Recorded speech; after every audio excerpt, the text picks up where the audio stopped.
Emancipation did not calm Russia, it accelerated change. Freed peasants were now legally mobile, and millions left their village in search for work. By the 1880s and 1890s, Russia entered a rush to industrialize. New railways stitched the empire together, including the vast Trans-Siberian line. Foreign investment, especially French financing, poured into mines, steelworks, and textile factories. Cities like St. Petersburg, Moscow, Kiev, Riga, and the Donbass coal region exploded in size. For the first time in Russian history, a modern industrial workforce had emerged. But life in the cities was harsh.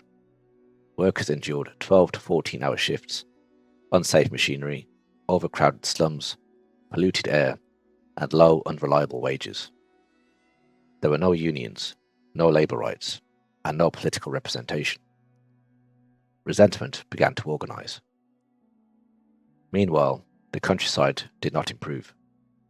Land hunger worsened as peasant families grew.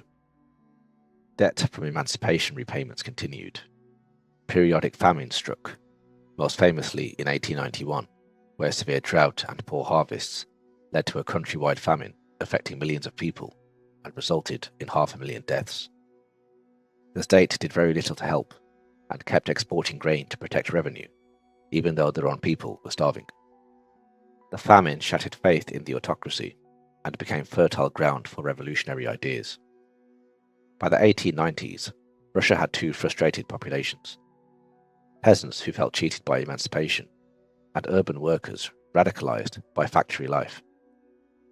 Instead of stabilizing society, industrialization created a new pressure point, a class capable of collective action.